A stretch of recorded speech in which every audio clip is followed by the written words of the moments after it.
નમસ્કાર. દિવસભરના તાજા સમાચારોમાં તમારું સ્વાગત છે. તમારી સાથે હું છું પિનલગીરી ગોસ્વામી.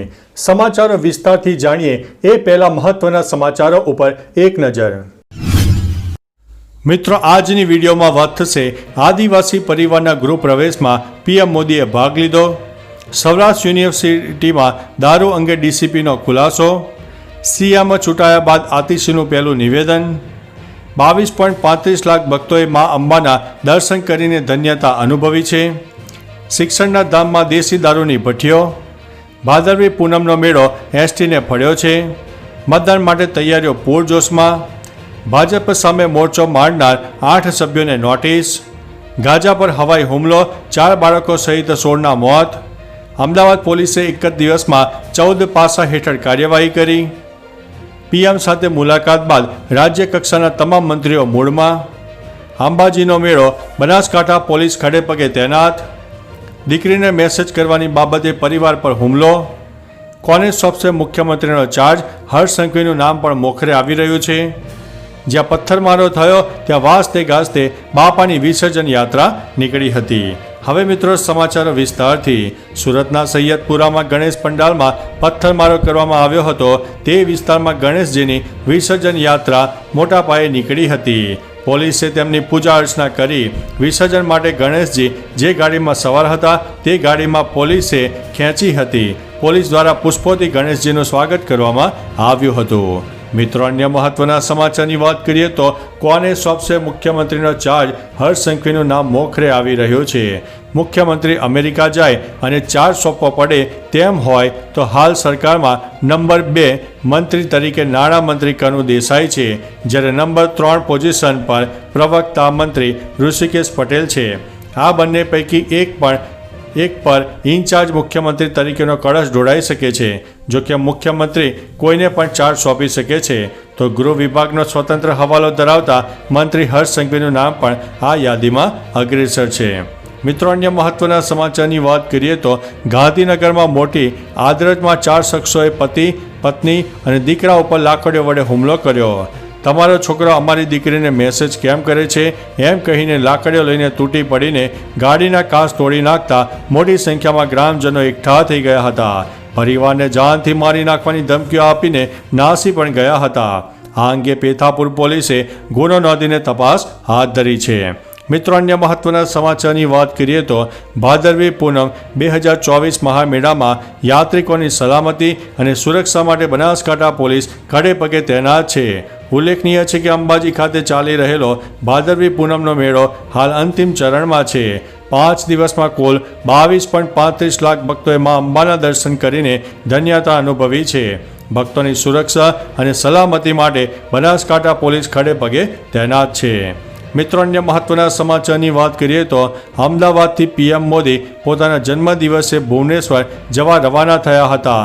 તે વેળા રાજ્ય કક્ષાના તમામ મંત્રીઓ એરપોર્ટ ઉપર હાજર જોવા મળ્યા હતા. નરેન્દ્રભાઈ મોદીએ તમામ મંત્રીઓ સાથે મુલાકાત પણ કરી હતી. વડાપ્રધાન સાથે મુલાકાત બાદ રાજ્ય કક્ષાના તમામ મંત્રી હળવા મૂડમાં જોવા મળ્યા હતા. અમદાવાદ એરપોર્ટથી વડાપ્રધાન ભુવનેશ્વર જવા રવાના થયા છે.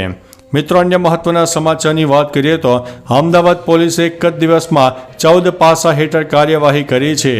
અમદાવાદ પોલીસે એક જ દિવસમાં 14 ઇસમો સામે પાસા હેઠળ કાર્યવાહી હાથ ધરી છે.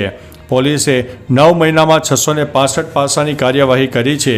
ઉલ્લેખનીય છે કે દેશના વડાપ્રધાન મોદી હાલ ગુજરાતમાં હોવાથી શહેરભરની પોલીસ એલર્ટ છે. છતાં બુટલેગરો દારૂનો વેપલો કરી રહ્યા છે. પીસીબીની ટીમે 3 સ્થળે દરોડા પાડીને મોટા પ્રમાણમાં દારૂનો જથ્થો ઝડપી પાડ્યો હતો. મિત્રો, અન્ય મહત્વના સમાચારની વાત કરીએ તો ગાઝા પર હવાઈ હુમલો, 4 બાળકો સહિત 16ના થયા છે મોત. ગાઝા પટ્ટીમાં ઇઝરાયલના હવાઈ હુમલામાં 5 મહિલાઓ અને 4 બાળકો સહિત 16 લોકો માર્યા ગયા છે. પેલેસ્ટિનિયન અધિકારીઓ જણાવ્યું છે કે સોમવારના હુમલામાં મધ્ય ગાઝામાં નુસરત શરણાર્થી શિબિરમાં એક ઘરનો નાશ થયો હતો, જેમાં 4 મહિલાઓ અને 2 બાળકો સહિત ઓછામાં ઓછા 10 લોકો માર્યા ગયા હતા.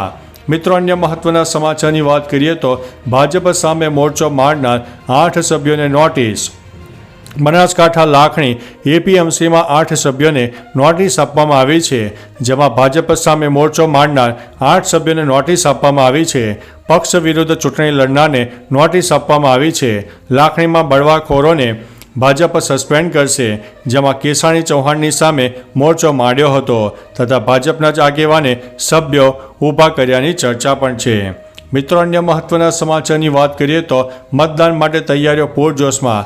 જમ્મુ કાશ્મીર વિધાનસભા ચૂંટણીમાં પ્રથમ તબક્કા માટેનો પ્રચાર પડઘમ 16 સપ્ટેમ્બરે શાંત થઈ ગયો છે. બીજેપી અને કોંગ્રેસે ચૂંટણી પ્રચારના અંતિમ દિવસે બરાબરનું જોર લગાવી દીધું હતું.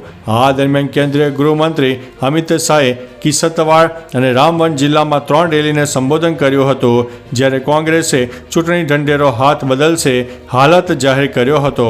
જમ્મુ કાશ્મીરમાં પણ યોજાનાર ચૂંટણીઓ માટે તમામ તૈયારીઓ પૂર્ણ કરી દેવામાં આવી છે. મિત્રો, અન્ય મહત્વના સમાચારની વાત કરીએ તો ભાદરવી પૂનમનો મેળો મહેસાણા એસટી ડિવિઝનને ફળ્યો છે.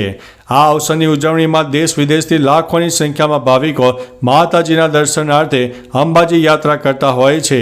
સામે આવેલી માહિતી અનુસાર 5 દિવસમાં 397 બસોમાં 66,900 મુસાફરોએ મુસાફરી કરી હતી. 5 દિવસમાં ડિવિઝનને 66 લાખથી વધુની આવક પણ થઈ છે. મહેસાણા એસટી વિભાગ દ્વારા ડિવિઝન હેઠળ આવતા ડેપો પરથી અંબાજી જવા માટે બસોની વ્યવસ્થા પણ કરવામાં આવી છે. મિત્રો, અન્ય મહત્વના સમાચારની વાત કરીએ તો શિક્ષણના ધામમાં દેશી દારૂની ભઠ્ઠીઓ. દેશી દારૂની ભઠ્ઠી મુદ્દે સૌરાષ્ટ્ર યુનિવર્સિટીએ ખુલાસો કર્યો છે. સોશિયલ મીડિયામાં સ્થળ અને લોકેશન મૂક્યું છે. તેમાં કેમ્પસમાં નહીં પણ 100 મીટર દૂર જગ્યા હોવાનો દાવો કરવામાં આવ્યો છે, પણ પોલીસે એફઆઈઆરમાં કેમ્પસની અંદર હોવાનો ઉલ્લેખ કર્યો છે. સૌરાષ્ટ્ર યુનિવર્સિટીએ ગૂગલ લોકેશન પણ મૂક્યું છે, જે જગ્યા દૂર છે. મિત્રો, અન્ય મહત્વના સમાચારની વાત કરીએ તો અંબાજી ખાતે ચાલી રહેલા ભાદરવી પૂનમનો મેળો અંતિમ ચરણે પહોંચી રહ્યો છે. લાખોમાં સંખ્યામાં ભક્તો મેળામાં પહોંચ્યા હતા. મેળાના 5મા દિવસે 5,98,253 સાથે 5 દિવસમાં કુલ 22.35 લાખ ભક્તોએ મા અંબાના દર્શન કરીને ધન્યતા અનુભવી છે. પદયાત્રી સંઘો અંબાજી ધામ નજીકના અંતરે પહોંચતા ગિરિમાળામાં અંબાના જય ઘોષથી ગુંજી ઉઠ્યું હતું. ધીમે ધીમે મેળો અંતિમ ચરણે પહોંચી ગયો હતો.